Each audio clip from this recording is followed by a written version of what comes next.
Hello guys, welcome to back my YouTube channel. तो I hope सभी लोग दोस्तों अच्छे होंगे और अच्छे से स्टडी कर रहे होंगे। दोस्तों इस वीडियो के माध्यम से आपका भाई बताने वाला है चैप्टर 1 वास्तविक संख्या। दोस्तों मैंने इस चैप्टर का जो है पिछले ही वीडियो बना चुका हूं पहले ही, लेकिन दोस्तों मेरे मोबाइल की स्टोरेज फुल होने के कारण वीडियो ऑटोमेटिक कट चुकी थी, इसलिए मैं अपलोड नहीं कर पाया दोस्तों। तो इसलिए मैं दोस्तों अब इसको आपको समझा देता हूं, क्योंकि मैं तो इससे पहले ही लिख चुका हूं। चलिए दोस्तों मैं इसे समझा देता हूं। यहाँ पे दोस्तों लिखा हुआ है संख्याओं में 6 और 20 के अभाज्य गुणनखंड विधि से एचसीएफ और एलसीएम ज्ञात कीजिए। दोस्तों तो यहाँ पे दोस्तों आपको सबसे पहले लिखना है हल। 6 के अभाज्य गुणनखंड दोस्तों होते हैं 2 और 3 होते हैं।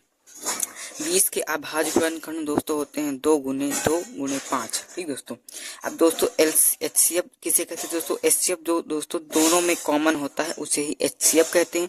तो एचसीएफ दोस्तों हमारा 2 हो गया। ठीक, अब एलसीएम की बात है तो एलसीएम बराबर दोस्तों 2 गुने 3 गुने 2 गुने 5। दोस्तों ये 2 हो गया, उसके बाद में गुने 3 हो गया, फिर गुणे 2 हो गया, गुणे 5 हो गया। ठीक, तो 2 3 6 6 दूनी 12 5 60। एलसीएम बराबर दोस्तों हो गया 60। अब चलते हैं नेक्स्ट सवाल पर। नेक्स्ट सवाल दोस्तों हमारा है अभाज्य गुणनखंड विधि से द्वारा 96 और 404 का एचसीएफ ज्ञात कीजिए और फिर इनका एलसीएम ज्ञात कीजिए। ठीक दोस्तों, तो फिर उसी प्रकार करना है। 96 के अभाज्य गुणनखंड दोस्तों हमें लिखना है। तो 96 के अभाज्य गुणनखंड इस प्रकार आपको निकाल लेना है। निकालने के बाद में दोस्तों यहाँ पर अभाज्य गुणनखंड आएगा 2 गुने 2 गुने 2 गुने 2 गुने 2 गुने 3। ठीक दोस्तों, इतना आ जाएगा। फिर इसके बाद में आपको 404 का अभाज्य गुणनखंड निकाल लेना। जब आप 404 का अभाज्य गुणनखंड निकालेंगे तो कुछ इस प्रकार का आएगा। तो दोस्तों दोनों में क्या सेम है उसे हमें देखना है। तो दोस्तों कॉमन है दोस्तों यहाँ पर 2 गुने 2 गुने 101। ठीक दोस्तों, ये 404 वाला है और ये दोस्तों 96 वाला है। ठीक, तो यहाँ पे 2 गुने 2 गुने, इसमें दोस्तों ये 1 2 कॉमन आ रहा है और 1 2 कॉमन आ रहा है। तो इसको दोस्तों एचसीएफ में लिखेंगे तो 2 गुने 2। जब दोस्तों एचसीएफ इसको 4 हो जाएगा, इसका एचसीएफ जो है 4 हो जाएगा। एलसीएम बराबर क्या हो जाएगा? एलसीएम बराबर हो जाएगा 2 गुने 2 गुने 2 गुने 2 गुने 2 गुने 3 गुने 101। दोस्तों 2 9 4 दूनी 8 24 पंचे 24 पंचे 96 हो जाएगा। 2 दूनी 4 दूनी 8 24 और 24 दूनी 48 48 दोस्तों 48 24 दूनी 48 48 24 72 96। ठीक दोस्तों, तो यहाँ पे जब आप गुणा करेंगे तो यहाँ पे हो जाएगा 96। 96 को जब 100 से आप गुणा करेंगे तो 96 100 हो जाएगा और 96 कम 96 हो जाएगा। तो 96 इसका जो है उत्तर आ जाएगा। अब चलते हैं नेक्स्ट सवाल। ठीक दोस्तों, नेक्स्ट सवाल आपकी स्क्रीन पर दिया हुआ है। यहाँ पे 6 72 और 120 का अभाज्य गुणनखंड विधि द्वारा एचसीएफ और एलसीएम ज्ञात कीजिए। दोस्तों जो भी डाउट हो रहा हो आप बेझिझक कमेंट्स में पूछ सकते हैं, मैं आपको दोबारा सिखाने का प्रयास करूंगा। तो यहाँ पर हल लिखना दोस्तों आपको, उसके बाद में यहाँ पे लिखना 6 के अभाज्य गुणनखंड। दोस्तों 6 के अभाज्य गुणनखंड दोस्तों होते हैं 2 और 3। अगर आप अभाज्य गुणनखंड इस विधि द्वारा आप निकाल सकते हैं। ठीक, तो 6 के अभाज्य गुणनखंड दोस्तों होते हैं 2 और 3। उसके बाद में 72 के अभाज्य गुणनखंड दोस्तों होते हैं 2 गुने 2 गुने 2 गुणे 3 गुणे 3। ठीक दोस्तों, अब 120 के अभाज्य गुणनखंड दोस्तों होते 2 गुणे 2 गुणे 2 गुणे 2 गुणे 2 गुणे 3 गुणे 5। ठीक, अब दोस्तों यहाँ पे 3 डिजिट है, इसलिए जो है एचसीएफ निकालना दोस्तों कुछ लोग सोचते हैं बहुत कठिन होता है, लेकिन दोस्तों बिल्कुल भी कठिन नहीं होता। चलिए मैं आपको बताता हूँ। सिर्फ इन तीनों में जो कॉमन मिलता है उसे ही एचसीएफ कहते हैं।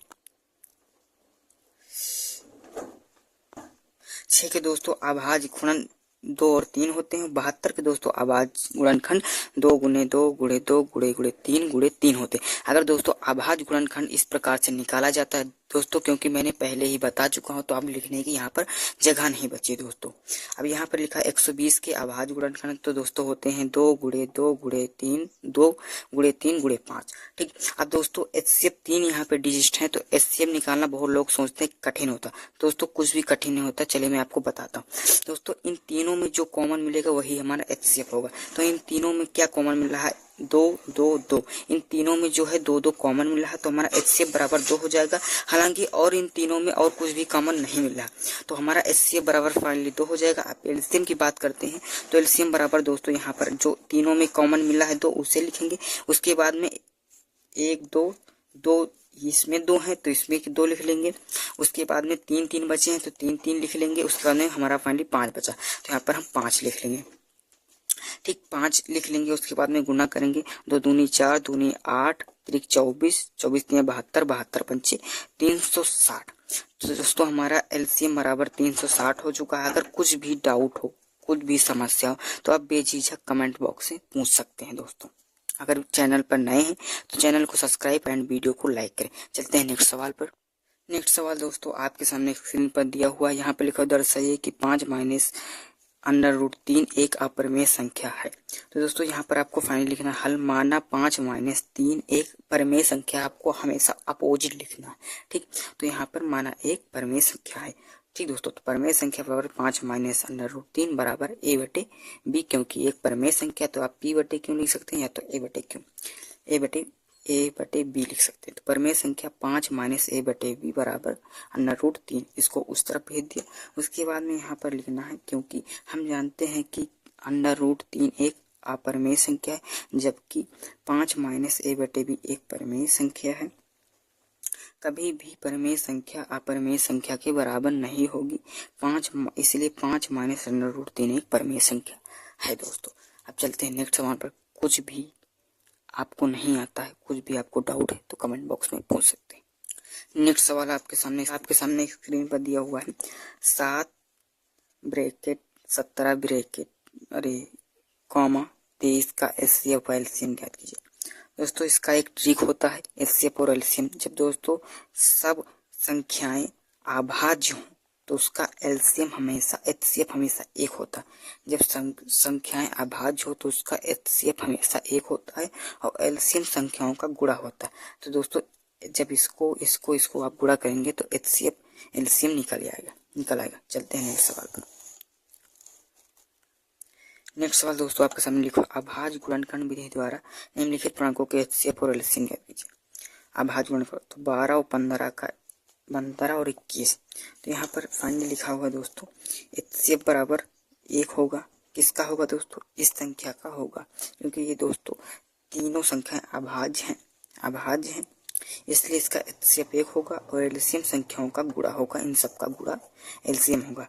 और हल दोस्तों 12 के अभाज्य गुणनखंड 2 गुणे 2 गुणे 3, 15 के अभाज्य गुणनखंड 3 गुणे 5, 21 के अभाज्य गुणनखंड 3 गुणे 7।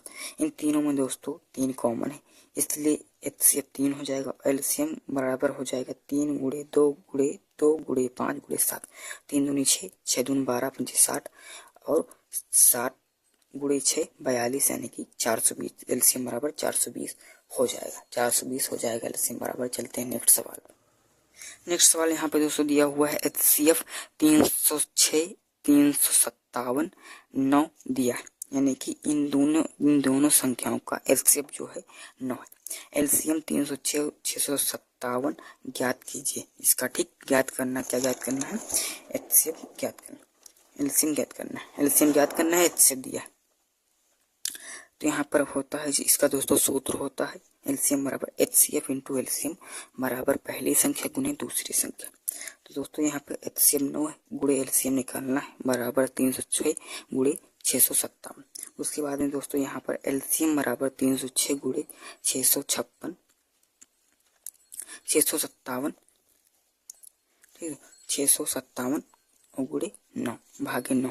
तो 9 से काटेंगे दोस्तों तो 7 57 56, 7 7 49, 9 7 63 हो जाएगा और 63 हो जाएगा। 63 2 65 2 7 21, यहाँ पे 73 आ जाएगा। ठीक, तो एलसीएम बराबर दोस्तों हो जाएगा 306 गुणे 73।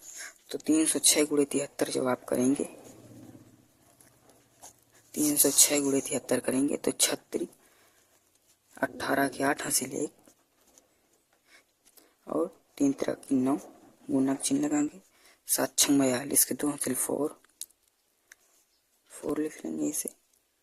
7 3 21 तो 8 3 9 1 10 3 13 3 हासिल 1 1 1 2 2, यानी कि 22 33 8 हो जाएगा। इसका जो है एलसीएम बराबर 22 33 8 हो जाएगा। अब चलते हैं नेक्स्ट सवाल पर। नेक्स्ट सवाल दोस्तों काफ़ी बड़ा है, लेकिन ये लगने पर काफ़ी आसान हो। इसी खेल के मैदान के चारों ओर एक वृत्ताकार पथ है। इस मैदान का एक चक्कर लगाने में राहुल को 18 मिनट लगते हैं, जबकि इसी मैदान का एक चक्कर लगाने में रवि को 12 मिनट लगते हैं। ठीक लगते हैं। मान लीजिए वे दोनों एक ही स्थान और एक ही समय पर चलना प्रारंभ करके एक ही दिशा में चलते हैं।